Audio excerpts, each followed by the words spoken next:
Here in a little bit, I am about to be joined by a man that I really do admire. I've had him on my channel before a couple of times. We had him just us talking and chopping it up. We've also had him on with Chuck Dixon as well, and it's always a great time. I admire him for his hard work, obviously what he's accomplished in the industry, but just even now, he's just an absolute workhorse. And just I love to see guys out there doing their thing and grinding. So let's get into it, and without further ado, I am joined by the one and only Mr. Graham Nolan. Brother, how you doing? Hello, Eric. It's good to be here. It's good to have you back. I know we talked last time. You were in a great spot. I believe you were in the middle of the Ghosts of Matacumba Key campaign the last time we had you on, and you had some great success with that. And of course, we're going to talk about that here in a bit. So I appreciate you joining me, man. Again, I love to chop it up with you. So I think I asked this last time, but I want to ask it again for maybe some of our newer viewers and other people out there. But, what was it that got you into being basically a fan of comics, and what was that first kind of professional gig there that really set things off for Graham Nolan?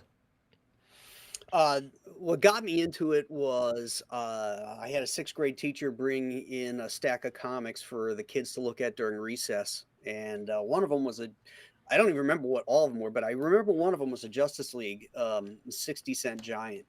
And it had characters that I had seen through other media, Superman, Batman, Aquaman, characters like that. And it really lit me up. And I thought it was so cool. Went down to the neighborhood drugstore, that week. And then I discovered, oh, look at the Spider-Man comics and the Fantastic Four and monster comics, all those things that I love. So that was what got me lit up on comics. That was in the March of 1974. Whew. And then the second part of your question was, what was my first professional gig? Mm-hmm. Was that it? Mm-hmm. That was interesting because it was actually a student project that I had done for the Kubert School.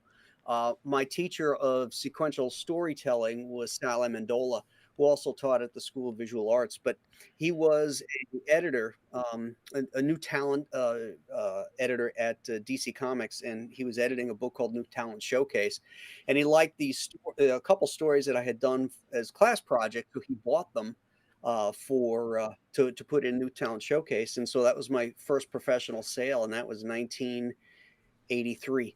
Whew. Man, so you've been in the game. I mean, you got in really young, and you've been in the game for a minute, man. I love to hear that because everybody has their own kind of journey, what that starting point was. And I know that a lot of people have aspirations to, let's be honest, you've done what a lot of people aspire to do, and that is to make a profession out of this, right? To go from fan to being a creative. And you've done some obviously very respectable and notable work. And I think that's where a lot of people aspire to be. So it's always cool to hear what that story is and how people got there. So, I didn't get a chance to ask you this last time, but let me just back you up. Go ahead. Just go 1 ahead. second Go here. ahead. And I just want to add on to that is that I never, from the time I was 12 years old, never had a plan B. Okay. Yeah. It was all or nothing, and I think that is if you're really passionate about something, that's how you should approach it, is not have a plan B and not give yourself a backdoor out. Make it happen for yourself. That makes sense. So I wanted to stress that. Thanks for watching. Be sure to head over to rippaverse.com to check out our comic book company. We have books, plenty of merchandise, and even some glorious animations from Rippaverse Studios. Next up, possibly our most anticipated book thus far, Yaira.